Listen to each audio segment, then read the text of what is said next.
Dc62, The River Fairies.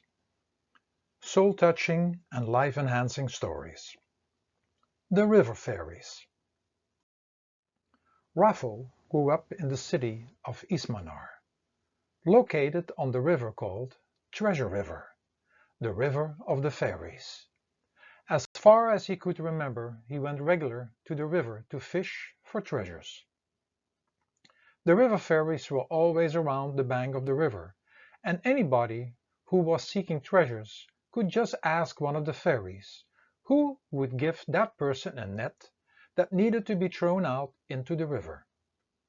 The dream, wish, or desire would be fulfilled by fishing it out of the treasure river. Rafa remembered so many of them, especially all the toys and the things he had now in his room. There were no restrictions in the amount of wishes, but every wish and treasure that came out of the river would become a two-sided adventure and experience. Either there were obligations connected to that treasure, or one day the other side of that treasure would reveal itself.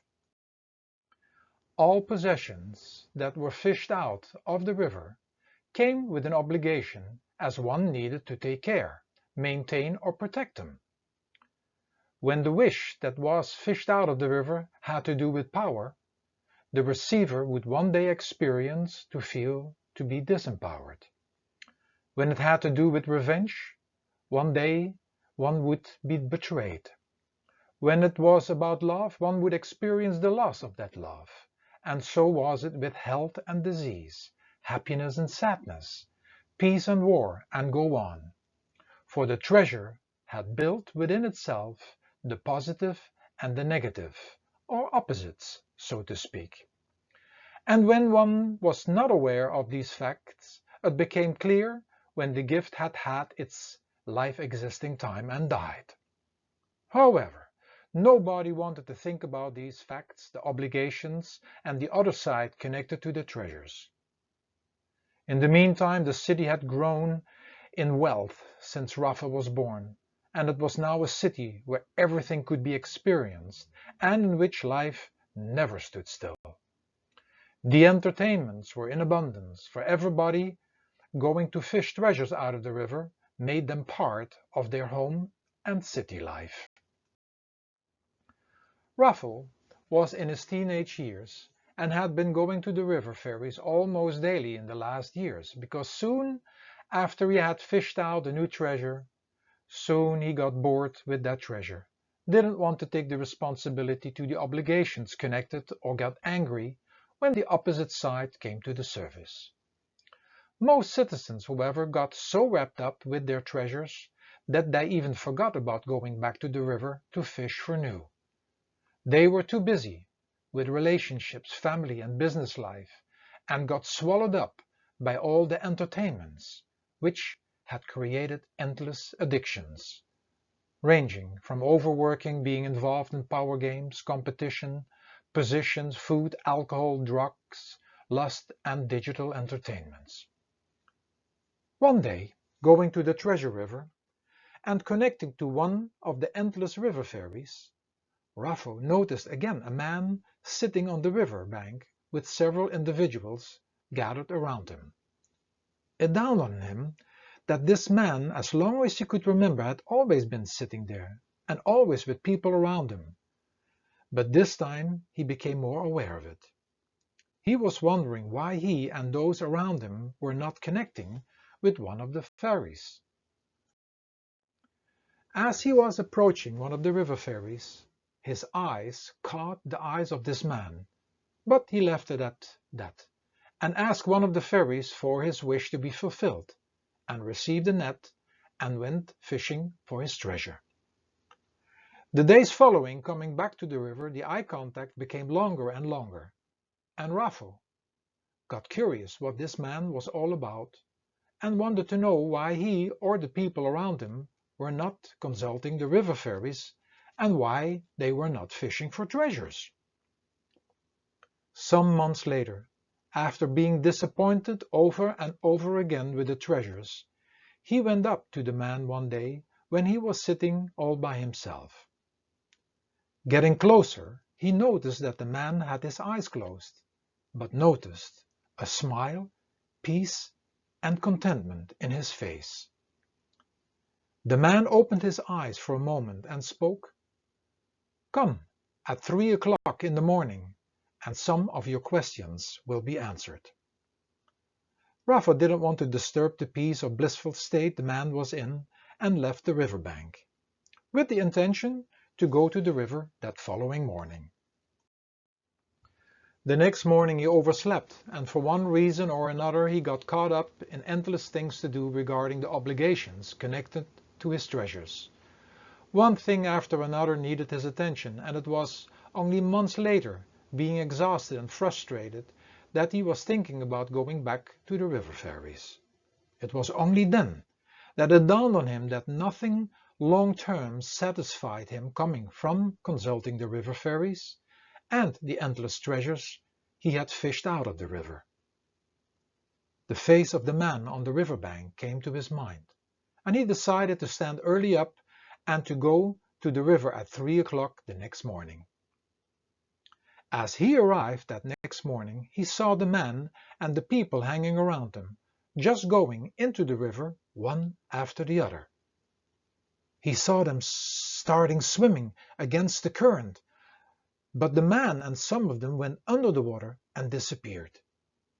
Rafa got scared, as he thought that they had drowned, and others he saw struggling, making it against the current, but then coming back again, and then starting the process over again.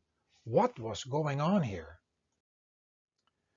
It was completely new to him to see individuals going into the treasure river, for he had not seen anybody ever doing this. It was said it was too dangerous to be caught by the stream downwards or hit by one of the many treasures coming down with the river. By having seen the man and some others going under, he thought that the stories were real and that they must have drowned.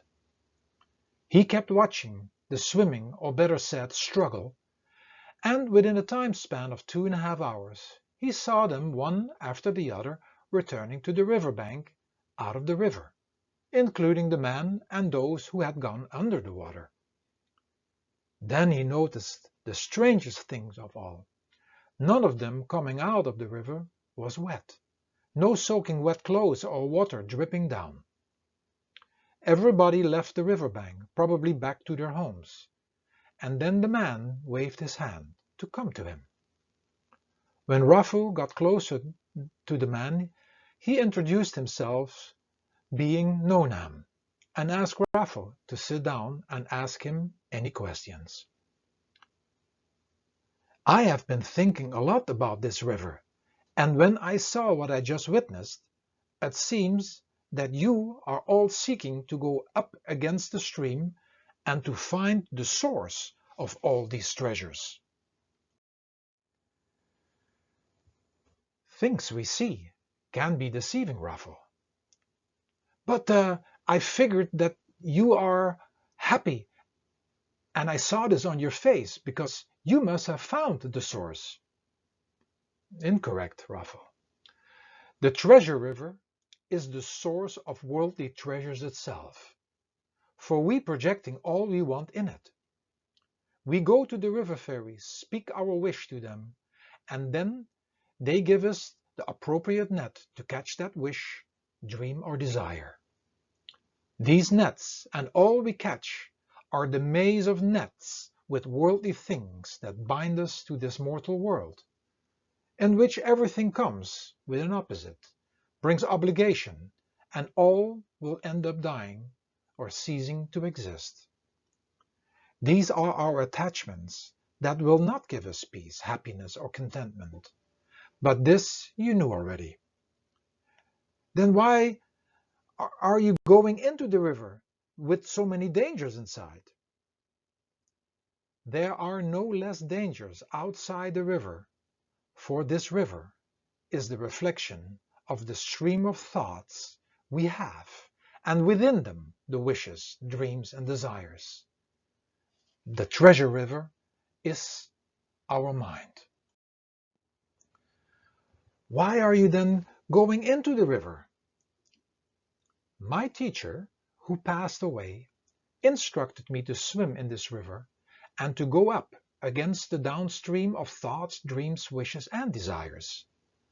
After he passed away, he told me to instruct seekers who are seeking real happiness, peace, and contentment. But I see so many of your pupils just struggling and struggling.